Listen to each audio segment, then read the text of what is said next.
Our second video of Chapter 9 is about synovial joints, Section 9.2 in your textbook.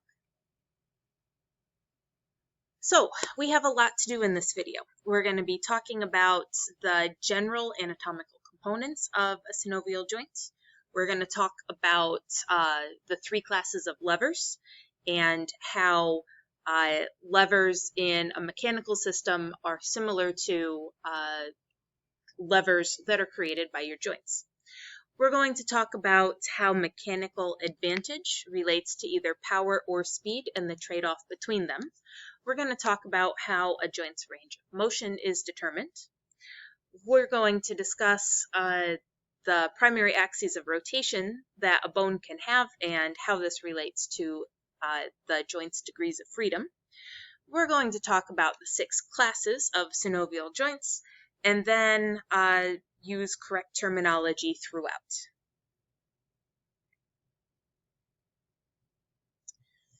So another name for a synovial joint is diarthrosis. Okay, so this is a joint between two bones when the two bones are separated by a joint cavity. This is the most familiar type of joint that we think of. Most are able to move. This is not like the sutures in your skull, where essentially they become one bone for all intents and purposes. Okay, they are complex. They are prone to being injured or having other dysfunctions. And if we are going into any sort of healthcare profession, or a sports profession, we need to be very aware of how joints work and how they can be injured and healed. The mobility, the health of our joints is very important in a person's overall quality of life.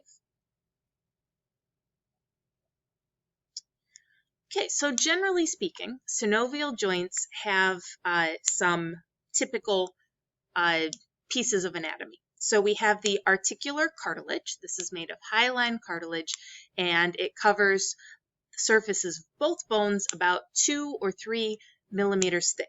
So our articular cartilage is shown here in this representative joint. Then we have the joint cavity.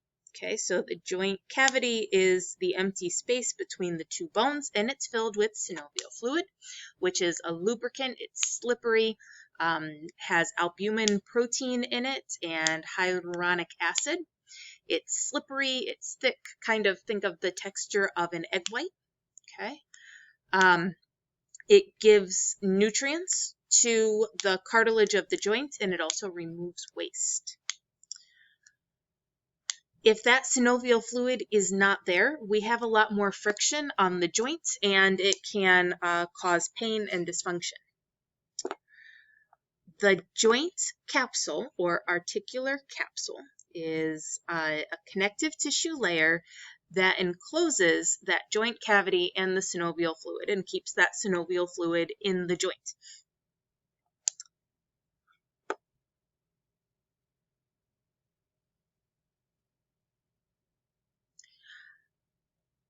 In a couple cases, we have fibrocartilage that grows inward from the joint capsule, and this produces what we call an articular disc.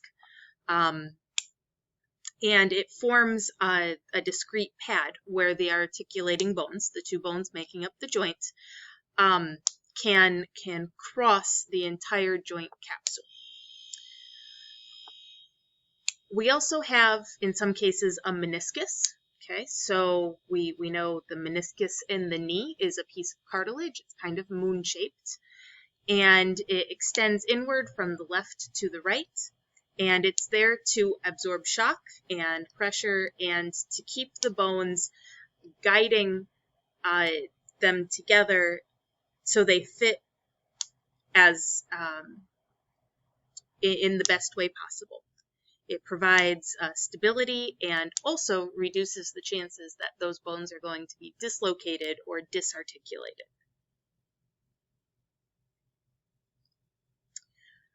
Some synovial joints have accessory structures.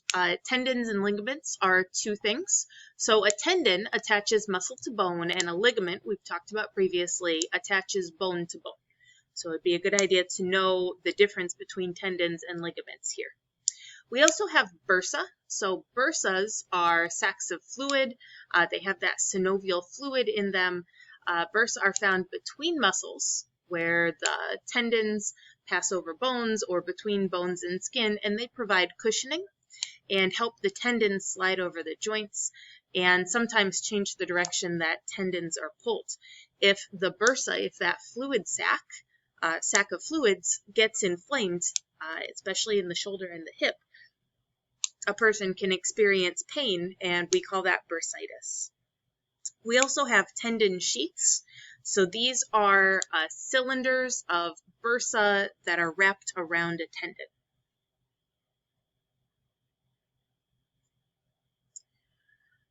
When a person exercises and moves a joint repeatedly, that joint, with the synovial fluid that surrounds it, becomes warmer. And when the synovial fluid is warmer, it's less thick, less viscous, and it can be absorbed by the cartilage. That cartilage then increases in volume a little bit and can be a better cushion. So this is why warming up your joints before exercising can help protect that cartilage from wear and tear that it would otherwise experience.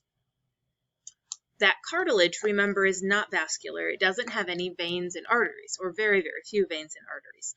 So repeatedly compressing that cartilage during exercise squeezes the fluid, and it pushes metabolic waste out of the cartilage. Okay, once the exercise is done, once the weight or the pressure is removed, the cartilage absorbs the synovial fluid like a sponge, and that's how that cartilage in the joints gets oxygen and nutrients. If a person doesn't exercise at all, the cartilage is more likely to deteriorate quickly because it doesn't have the chance to exchange the waste for the new nutrients. Okay, so now we're going to talk about joints and how they are similar to mechanical lever systems. So long bones act as levers. And when I say a lever, what I mean is any rigid long object that rotates around a point called a fulcrum. Okay, so here is an example of a lever system. We have the fulcrum, or the pivot point, right here in the middle.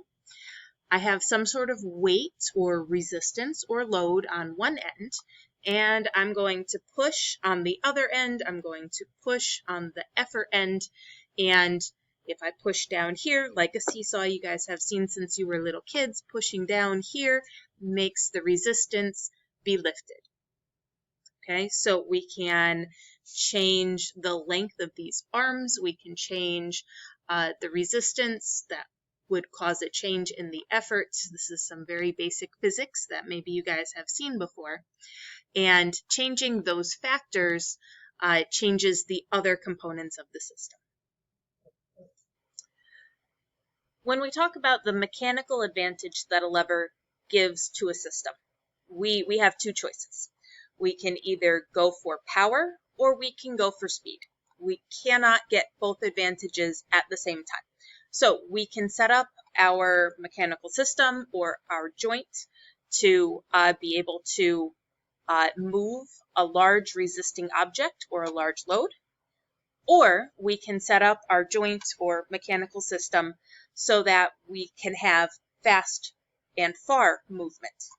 But we can't have both of these at the same time. And as one increases, the other decreases. And this mechanical advantage is something we need to consider when we're looking at how a joint moves, or if we're talking about other situations where we're trying to get an outcome from a mechanical system.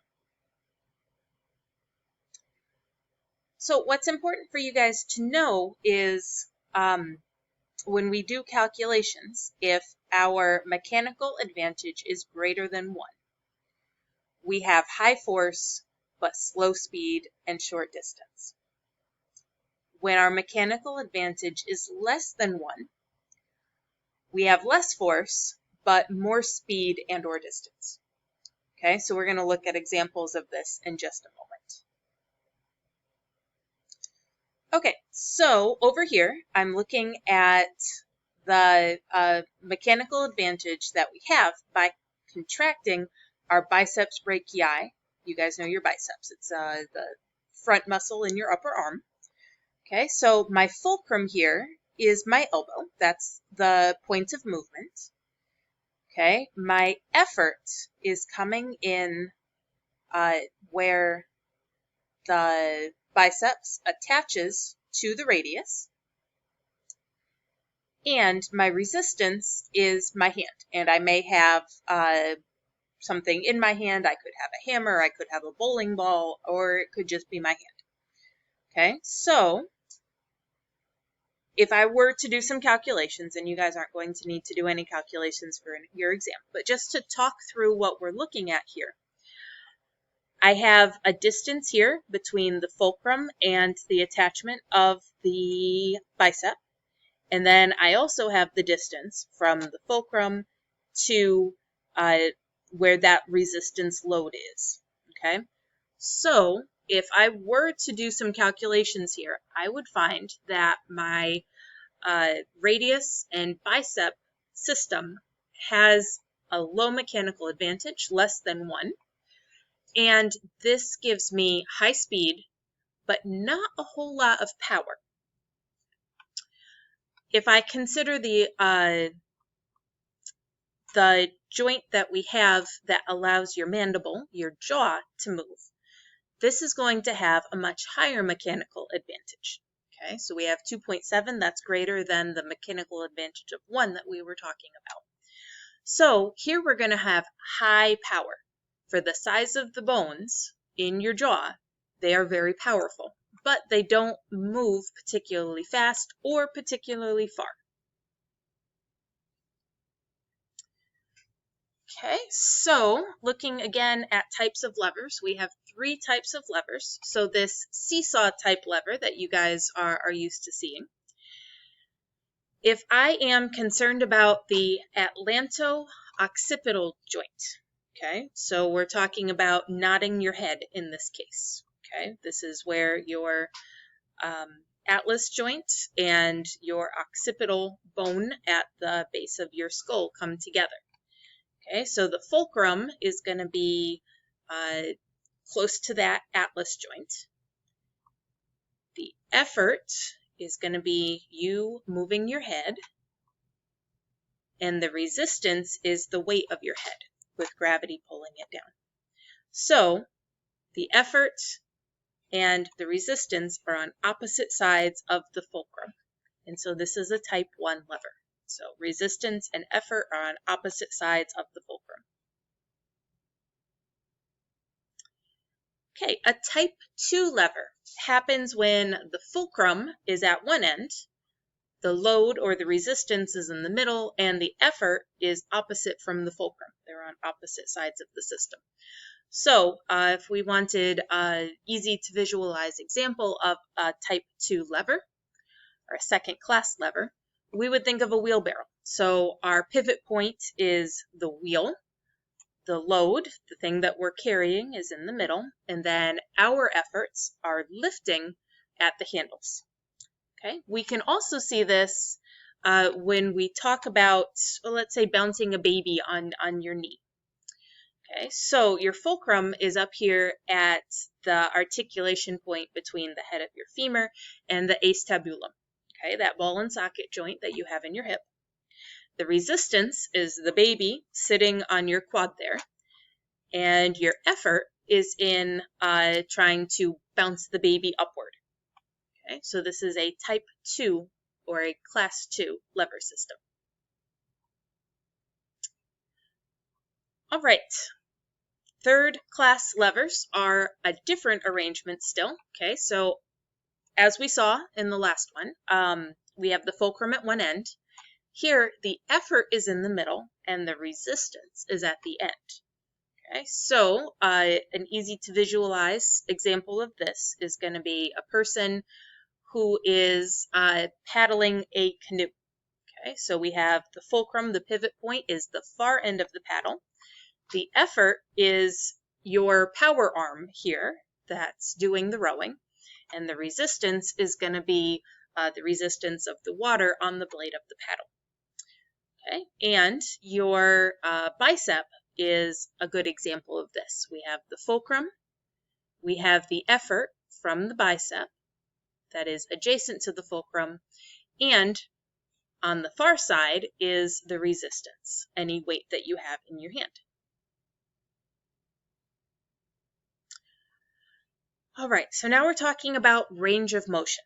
So this is important for practical reasons. If you're assessing somebody's range of motion, their ability to move a particular joint that maybe was injured, or if an elderly person, we want to see how they're doing in maintaining their range of motion. So when we look at range of motion, it's determined by a few factors. Okay, so it's determined by how intact the articular surfaces are. If those are starting to break down for whatever reason, range of motion is going to be limited. Or if they're injured for any reason, range of motion will be limited. If I shatter my elbow and damage those articular surfaces, my range of motion is, of course, going to be limited. If I have arthritis because I'm an elderly person, my range of motion will be limited as the surfaces that articulate break down. Okay, the integrity of the joint capsule and the ligaments are going to impact my range of motion. So if my ligaments are very tight and I need to do some stretching, that will limit my range of motion. If my ligaments are very slack or the opposite of tight, we might see someone who is double jointed with an increased range of motion. Finally, the way the muscles and the tendons that connect the bones to the muscles are able to move impact the range of motion as well. Okay, so now we're going to talk about some of the different directions that that joints can move. Okay, so if we have a stationary axis and muscles are able to rotate, okay, so we can say a multi-axial joint, such as the shoulder, has 3 degrees of freedom. We can abduct, we can use the flexion direction, or internal rotation with the hand across the belly or outward. Most other joints, other than the hip and the shoulder, are monoaxial or biaxial. All right, so there's 6 classes of synovial joints. I know this is a lot in this video, but we're almost getting close to the end. Okay, so we have ball and socket joints. These are multi-axial joints. Your hip and your shoulder are examples of these. We have condylar or ellipsoidal joints. Okay, so this is where we have one bone fitting into a depression in the other bone. So where your radius joins your carpal bones in your wrist, or where your metacarpal bones join your proximal phalanges in your hand. Those are examples. We'll see a picture in a minute. So these things are able to move in 2 planes. Saddle joints happen where both bones have a surface that comes together to articulate, with one being concave and the other being convex. Okay, so they're both curved and they fit together very, very closely. So these are also biaxial. Then we have gliding joints. Okay, so gliding joints, for example, are the carpal bones in your wrist that give a wide range of motion between any 2 carpal bones. There's usually only biaxial motion, but put them all together and they have a wide range of motion. Also, between the surfaces that articulate in your vertebra. Okay, so these, they slide over each other, and we talked earlier, the junction between any two individual vertebrae does not have a whole lot of freedom or flexibility, but altogether your vertebral column does. So hinge joints are monoaxial. They can only move in one direction. Your knee and your elbow are examples of these. And finally, pivot joints, where one bone spins on a longitudinal axis. So we talked earlier about your atlantoaxial joint, where your atlas and axis joint come together, your cervical 1 and cervical 2 vertebra, or where your radius and ulna come together at the end near your elbow, and as you rotate from the elbow, those bones actually cross each other. Okay, so real quick, we'll look at some examples here. So your ball and socket joints in either your hip or your shoulder. You have your pivot joints where your radius and ulna come together. Your saddle joints, see how there's a concave going one direction and then a concave going the other direction, and they fit together. Over here we have a hinge. Okay, so this ulna is just going to slide back and forth in one direction along the head of the humerus. Here we have a plane joint between some of those carpal bones there, and the condylar joint between the metacarpal and the proximal phalanges.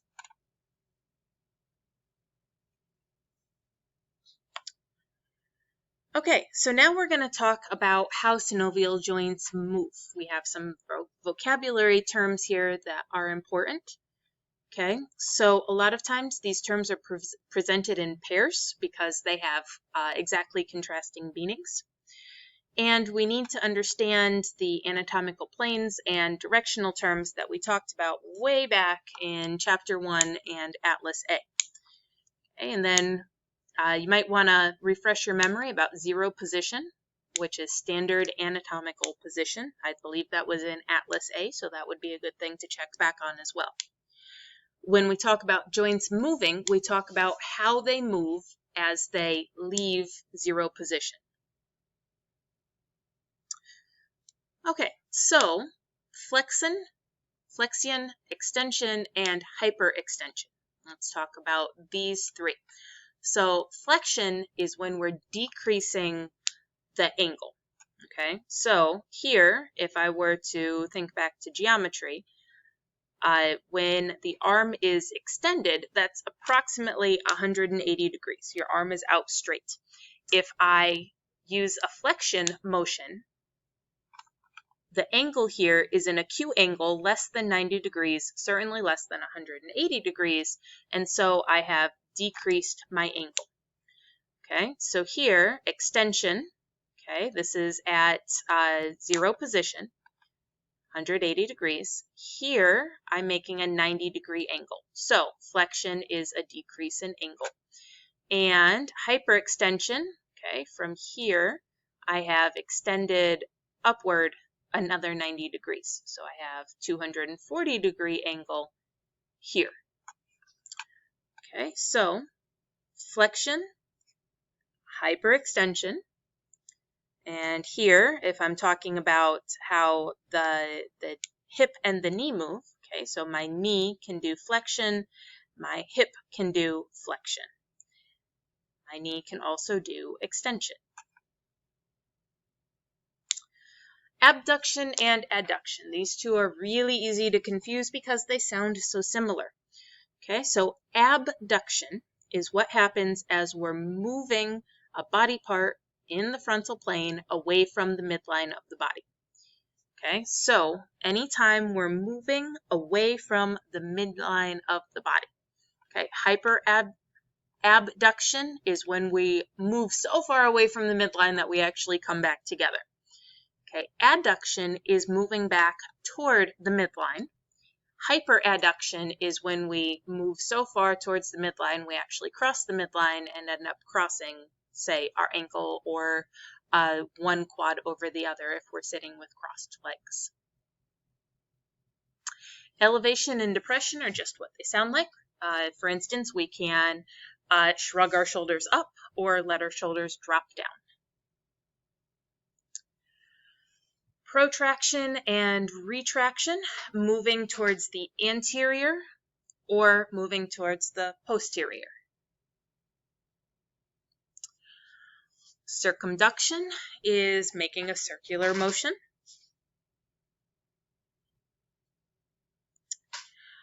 Rotation is different than circumduction. Rotation is when a bone spins on its long axis. So if I am, for instance, I'm kind of holding my humerus stationary in terms of its position from top to bottom, but I'm spinning towards my midline, away from my midline, and moving my radius and ulna and hand bones and all the muscles and ligaments and tendons attached outward and inward by rotating my humerus. All right, and last one here, I think, is supination and pronation. Okay, so if I spin my radius and ulna, my antebrachials, along that long axis, I can actually pronate and the radius and ulna will cross. Oh, special movements. Okay, so our body can do some complex movements. We call these special movements. Okay, so we can, for instance, from our hips, bend forward. Again, flexion is making a decreased angle. Extension, standing up straight. Hyperextension would be bending backwards. Our trunks can also flex to the sides. If we use our transverse abdominal muscles, we can do lateral flexion to one side or the other. We can rotate from our hips or rotate at our neck. We can make our jaw protrude outwards or retract inwards. We can also move our jaw laterally side to side. Our hands can do a lot of complex motions. This is due to the complexity of our carpal bones and how all 8 of them are able to slide past each other and glide coordinated in different directions. Okay, so we can flex in the radial direction. We can flex in the ulnar direction. We can also abduct and adduct our fingers. We can move our thumb independent of our fingers towards them and away. We can also connect our thumb to our index finger or our thumb to our pinky finger. And those are different motions that require different joints to move in coordination. Our feet can also do some of these complex motions. This is due to the flexibility we have in the tarsal bones. So dorsiflexion is when we pull our toes up toward our knee.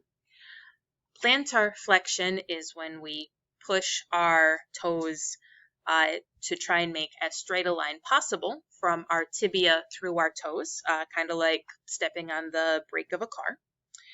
Inversion and eversion are rotating our soles of our feet either medially in inversion or laterally in eversion. And then supination and pronation, you guys may have heard these terms in relationship to how people stride when they're running, for instance. These are complex ways that a foot can bend and turn as it's moving in different paces.